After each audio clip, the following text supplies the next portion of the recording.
बिहार दरोगा में ज्यादातर लड़के फेल क्यों हो जाते हैं? क्योंकि वो सोचते हैं, वो लास्ट पीरियड में बहुत फ्रस्ट्रेट हो जाते हैं, सोचते हैं क्या पढ़ ले पूरा। अब पढ़ने की वजह से क्या होता है कि उनके अंदर जो पढ़े रहते हैं ना, वो भी अच्छा से नहीं हो पाता है। आपको पढ़ाई को फिल्म की तरह पढ़ना है। हम कहते हैं आप अपना नाम नहीं भूल पाते हैं, लेकिन पढ़ाई कैसे भूल जाते हैं? तो इस तरह से पढ़िए कि एक तो मूवी आई थी ना, जब तक है जान। तो पढ़ने के समय ये ध्यान दीजिए कि आज तो हम पढ़ रहे हैं, दोबारा तब तक नहीं पढ़ेंगे जब तक है जान। आप भूल ही नहीं सकते हैं। देखिए, आप कब तक आप ऐसे पढ़िएगा कि दरोगा के लिए अलग पढ़ना है, बीपीएससी के लिए अलग पढ़ना है, रेलवे के लिए अलग पढ़ना है? मतलब इतना फुर्सत है आपको?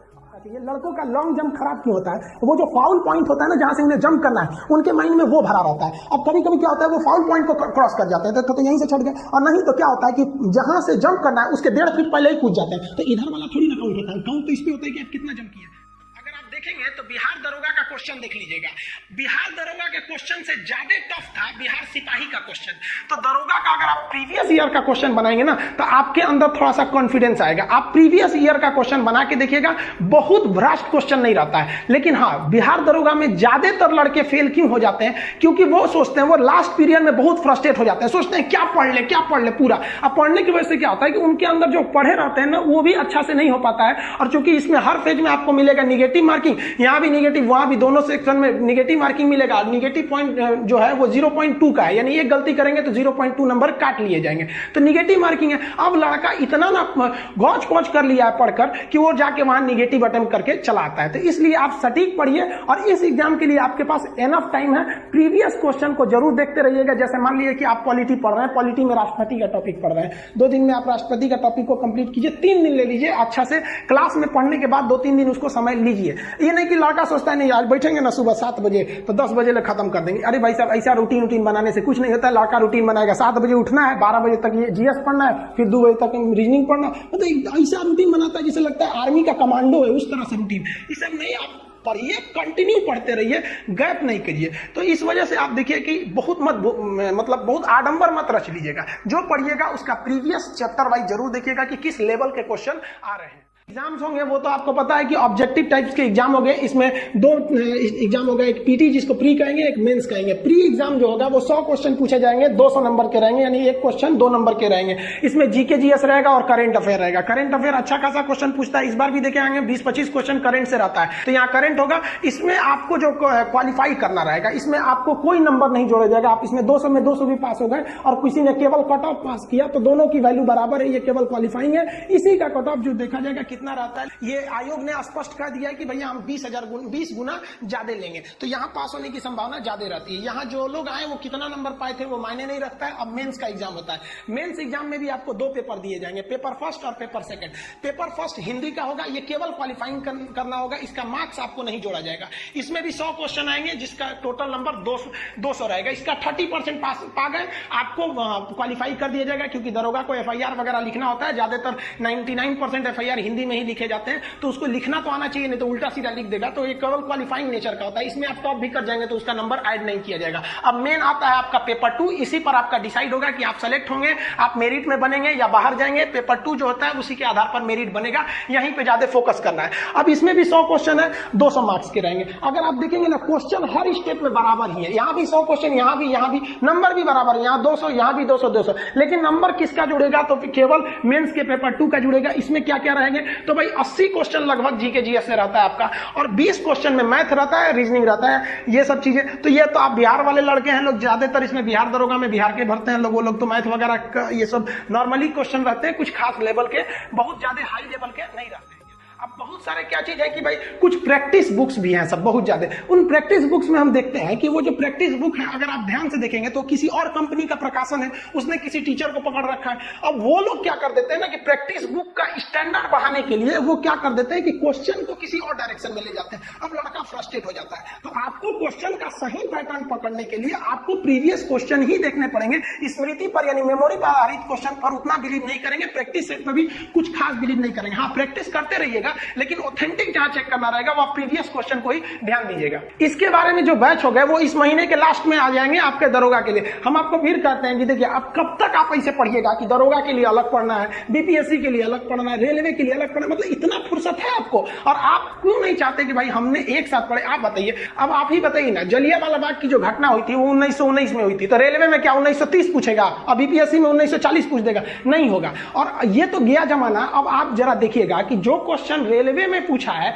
वो क्वेश्चन बीपीएससी में भी पूछ दे रहा है। तो अब ये ग्लोबलाइज हो गया है, मतलब एक तरह से कहिए तो खिचड़ी बन गया। पहले एक फिक्स रहता था कि नहीं लूसेंट एसपीडी पढ़ लो रेलवे हो जाएगा, अब वो जमाना चला गया। अब आपको डीप कंसेप्ट पूछता है, आपको डीप कंसेप्ट समझ में आएगा, आप नहीं भूलिएगा। आप देखे होंगे मूवी में अगर हम आपसे कहते हैं मेरा वचन ही है मेरा शासन, आप तुरंत बता देंगे माहिष्मती में शिवकामी देवी का डायलॉग है। कैसे बता दिए? क्योंकि जो आप 3 घंटे की मूवी देख रहे हैं ना, उस 3 घंटे की मूवी के पीछे 1 साल का मेहनत है उस डायरेक्टर का। एक एक सीन को कट करके लगाया है, कैमरा कट एक्शन, एक साल तक उसने मेहनत किया है। इसलिए आपको 3 घंटे की मूवियां खटाक से डाउनलोड हो जाती है। और वही मास्टर साहब स्कूल में पढ़ा देंगे तो एक बार स्कूल में पढ़ो, एक बार घर में पढ़ो, एग्जाम के टाइम रिवाइज करो। अरे भाई साहब एक चीज 20 बार पढ़ेगा आपको पढ़ाई को फिल्म की तरफ पढ़ना है। हम कहते हैं आप अपना नाम नहीं भूल पाते हैं लेकिन पढ़ाई कैसे भूल जाते हैं। तो इस तरह से पढ़िए कि एक तो मूवी आई थी ना जब तक है जान, तो पढ़ने के समय ये ध्यान दीजिए कि आज तो हम पढ़ रहे हैं, दोबारा तब तक नहीं पढ़ेंगे जब तक है जान। आप भूल ही नहीं सकते हैं। इस तरह से पढ़ाई करिए। रनिंग बहुत ज्यादा टफ नहीं है।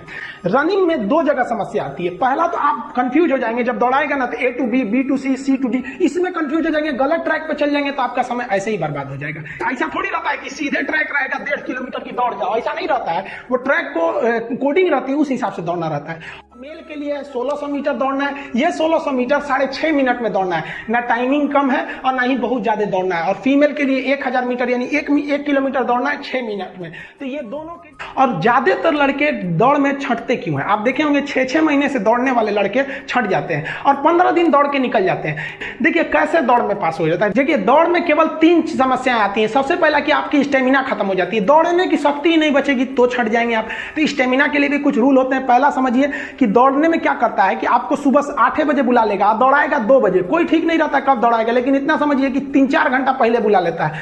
तो होता क्या है कि लड़का तो सुबह सुबह नाश्ता भी नहीं किया रहता है और उसको दौड़ाएगा 2 बजे एकदम भयानक धूप में, मई जून में लेगा तो अभी सोच लीजिए। तो जो बेचारा अच्छा खासा आदमी रहेगा भूखे 2 बजे उसको टटा देगा वैसे। लेकिन उसके बाद दूसरी समस्या क्या आती है? सांस फूलने की। जिसको दौड़ने की आदत नहीं है सांस फूलने लगता है। तो सांस फूलने के लिए एंटीकोलिन आते हैं सब दवाइयां। हम दवा का नाम यहां नहीं बोल सकते हैं, मजबूरी है। आप कोरोना के मरीज को भी देखिएगा सांस फूलता है तो उनको भी दवाइयां दी जाती है। तो एक टैबलेट आता है, 3 दिन पहले से खाना चालू करिएगा तो सांस नहीं फूलेगा। और सबसे बड़ी जो समस्या आती है वो लैक्टिक एसिड का जम जाना पैर में। पैर आपका दर्द नहीं करेगा, जाम हो जाएगा, उठेगा ही नहीं वहां पे। तो उसके लिए भी दवाइयां आती है। हम आपको बताते हैं इस चीज को कि 1.5 से 2 महीना आपको दौड़ निकालने के लिए एनफ है।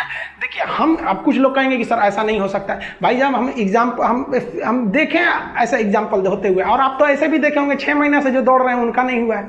तो अभी से ही नहीं कि दौड़ने के लिए लग जाए, 1.5 से 2 महीना एनफ है। Hard work is not a की of success, smart work is की ऑफ सक्सेस। आप 3 दिन पहले से दवाई लीजिए, आपका सांस नहीं फूलेगा, आपको स्टेमिना की कोई कमी नहीं होगी और ना ही आपका पैर जाम होगा। केवल उस दिन के लिए, ये परमानेंट के लिए नहीं है। वहां वो लोग दौड़े जिनको मतलब धावक बनना है, मैराथन निकालना है, इससे आप आराम से निकाल सकते हैं टेक्निक के माध्यम से। वो हम ऐप में बताएंगे। जो गोला फेंक का है, गोला फेंकने के लिए वो मेल के लिए 16 पाउंड का गोला है जो 16 फीट के ऊपर फेंकना है, और फीमेल के लिए 12 पाउंड का है, इनको कम दूरी फेंकना है 10 फीट के लिए। ये तो फिजिक्स में आप सिंपल पढ़े होंगे, रेंज जो होता है प्रोजेक्टाइल का 45 डिग्री पे फेंकना है। इसमें प्रॉफिट सबसे बड़ा फायदा किसको होता है? जिनकी हाइट थोड़ी ज्यादा है ना, उनको एक एक्स्ट्रा एज मिल जाता है फेंकने के लिए। इसकी प्रैक्टिस होना जरूरी है, क्योंकि इसको एक थोड़ा सा पहले से प्रैक्टिस कर लीजिएगा 1 महीना पहले से, ताकि आपको आइडिया लग जाए। वरना क्या होता है ना शुरू में कि आप गोला पकड़िएगा ना तो हाथ में फिट नहीं हो पाता है। सबसे बड़ी प्रॉब्लम ये है। अगर आपको कोई ईंटा दे दे जो हाथ में अच्छे से पकड़ा जाए तो बड़ी दूर फेंक दीजिएगा, अच्छा से पकड़ाएगा ही नहीं ना तो दूर नहीं फेंक पाइएगा। तो इसमें सबसे बड़ी समस्या आती है हाथ में अइबे नहीं करता है। तो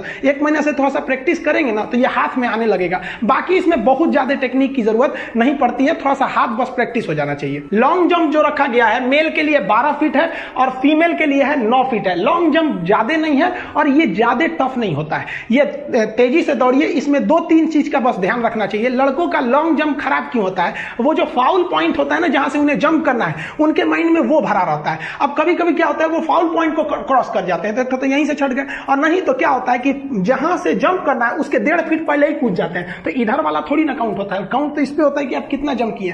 तो इसमें ना केवल जो जहां से जंप करना है वो एरिया आपकी मार्किंग अच्छी होनी चाहिए कि जंप लाइन है यहां से, इससे हो जाता है। ये उतना टफ नहीं होता है, लेकिन हाँ हाई जंप में थोड़ा प्रॉब्लम आता है। हाई जंप जो है वो मेल के लिए है 4 फीट और फीमेल के लिए है 3 फीट। हाई जंप में सबसे बड़ी समस्या क्या होती है कि जो लड़के को लगता है कि नहीं हम 1 हफ्ते में दौड़ निकालेंगे, प्रैक्टिस करेंगे, सीधे चले जाएंगे वहां के लिए, तो भाई साहब जिस दिन आप हाई जंप की प्रैक्टिस करना चालू कीजिएगा ना तो कोई दिक्कत नहीं है, और जब ग्राउंड से आइएगा सोइएगा ना तो अगले दिन उठ नहीं पाइएगा, बैठने के लिए किसी चीज को पकड़ के बैठिएगा, अरे बाप रे बाप, ये ना पूरी तो सबसे ज्यादा जो होता है ना जाम कर देता है पैर को ये। तो इसको तो इतना ध्यान दीजिएगा कि जिस दिन से आप इसकी प्रैक्टिस करना चालू करिएगा उसके 1 हफ्ते तक ये आपको कुछ करने नहीं देगा, उसके बाद ये इजी हो जाता है। हाँ, जो इसके लिए होता है बेली जंप, ये जरूरी होता है, आप सामने से मत जाइएगा, क्रॉस कूदिएगा तो आप आराम से कर सकते हैं। आप कुछ लड़के क्या होते हैं सामने से कूदते हैं, एक्चुअली सामने से कूदना ईजी है लेकिन ज्यादा नहीं कूद पाएंगे।